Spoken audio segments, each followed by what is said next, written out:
Hello, this is Coach Elizabeth N, and I'm a child behavioral coach. I help you imbibe excellent strategies to enable you nurture self-confident, industrious, and talented children. Welcome to my channel, and today I'll be talking about how schools can help to put truancy to the minimum. My last video was on truancy and what could cause a child to be a truant, as in talking about missing classes. So today, I'm a kind of person that doesn't like to talk about problem without at least giving something to help out. So what I'm going to talk about today is how schools can help curb truancy, bring it to the barest minimum. So I'll be giving three ways that I feel that schools can help the world a better place as regards to children missing classes. So the first one I like to say is that a school should declare, communicate from the first day the importance of attendance. Like from the first day, even during your interview with the parents, communicate the importance of attendance. Communicate it very, very early so that the parent, and if the child is also there, of course, children do tests. While they're doing the tests, maybe during in the test content, attendance should be stressed. During the interview, attendance should be stressed so that from day one, they're already coming with the mindset that they shouldn't miss classes, that they should attend all classes. Let them know how important every class is, because you can't stay, prepare a curriculum, course content, work so hard at doing that, and then have your child missing classes. Okay, so communicate from beginning very early. And number two is to reward 100% attendance. Reward 100% attendance. The school my kids go to, at the end of the term, last day of the term, they give, is it last day of the term or maybe first week of the next term, they give a certificate of 100% attendance. And my kids look forward to this so much, so much, and probably because my kids, they don't miss, school. We always ensure that everybody's in school, every day. So when they started getting the certificates, it was really, really fun. It was a big deal. It's a big deal to them. And one year we had to we they didn't meet up because I took one day out of their schoolwork for travel. That finished. All they were doing was just coming to that school, the last day. And I think it was because I got a cheap ticket because of the date. It was not fun at all. They didn't like it. They didn't like it. And since then, I have never allowed that happen. They won't even allow it. They won't even allow me. They don't want to know how cheap that ticket is for that date.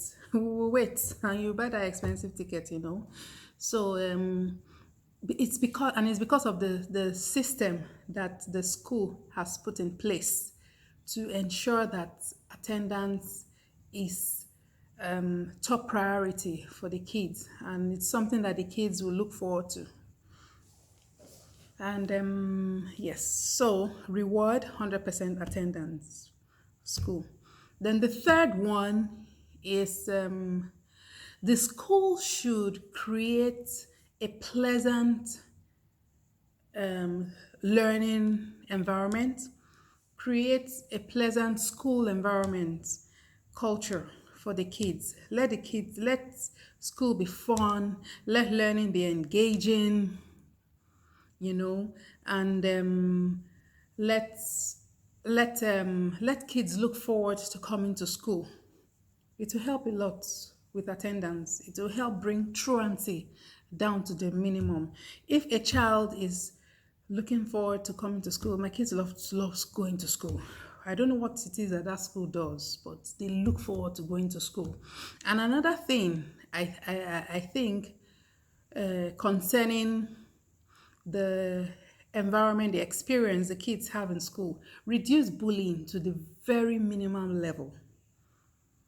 A school that has a high percentage of good students will will have children looking forward to school if there are no bullies. If there are bullies, they won't look forward to going to school. But a school that has a high percentage of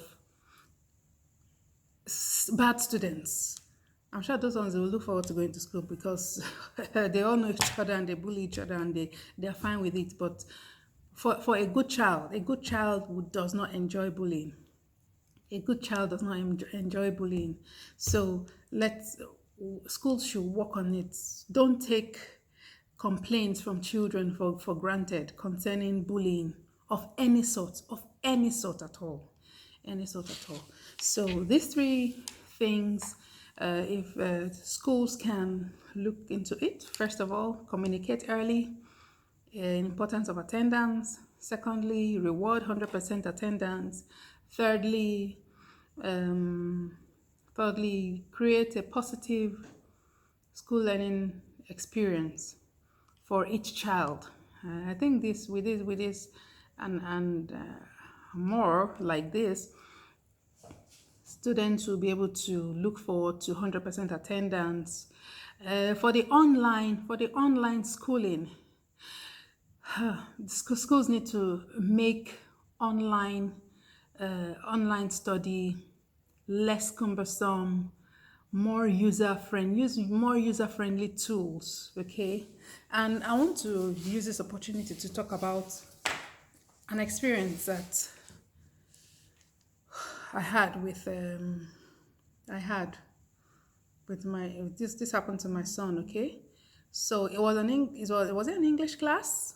It was an English class, and the teacher it was a saved video. So they normally do is either saved video or it's a live session or they upload worksheets for the kids to do. So it was a saved video, and my son watched it.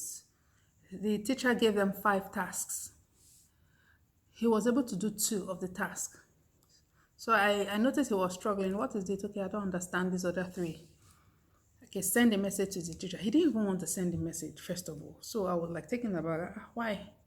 So I made him send a message. He sent a message to the teacher explaining, making the teacher know that he didn't understand and he needed to understand. Do you know that till the end of that lesson, he didn't get any response from that teacher? I was livid. And then I said, send another one. At the end of the class, I said, send another message to this teacher. We sent another message. By the time it was the next English class, the teacher gave more tasks. See, this guy has not even understood the previous lesson. And now you're giving more tasks that are a higher level than the previous one. Can you see how kids suffer from online learning that does not have a good structure of follow-up, a good structure of feedback to the parents? And then that was when I said, okay, has he or she replied? Teacher replied. He checked, no reply. Can you imagine? And that's when I took it up. I sent email. I started sending my emails. This one, I was even surprised at myself. Normally that day I sent an email, but I decided to wait because I was also checking this online system. And then I started sending emails, to the teacher. And then you can imagine that the teacher said, the many students that they are attending to, excuse me, with this school fees, they didn't reduce the school fees. We're still paying 100% school fees. You're telling me that you have lots of students. Who wants to hear that? Please attend to my child and explain to him. That's why he's in school. Yes, I know I play my part as a mom. I explained to him today, but for this one, I needed the teacher to explain what it was that she wanted him to do. So, okay, yeah, online learning. Sorry, I'm not in the school of supporting this online learning, because there are three domains of learning when you send children to school: the affective, the logic, and psychomotor. Psychomotor, they do physical, that's physical, walking from one class to the other. So I see the PE teacher give them tasks to do, so they run all around the house. At least they're doing a little of that. The logic, of course, logic is math and English, all the work that they're doing in school. And then the affective domain, which has to do with feelings, and your conscience and all that. That aspect is suffering so much, because there's so much that emotions you can pass across by this video. It's a different feel when we're face to face, we're together. You can really feel my gestures, my body language, and all that. Now you don't even know what I'm doing with my hands. You're only just seeing my face. Okay, so back to the topic for today: how schools can help bring down truancy. So thank you very much for watching this video. Stay tuned, and I'll bring more child behavioral tips to help parents, to help schools, to help caregivers, you know, nurture self-confident, talented, and industrious children. Thank you for watching. Bye bye.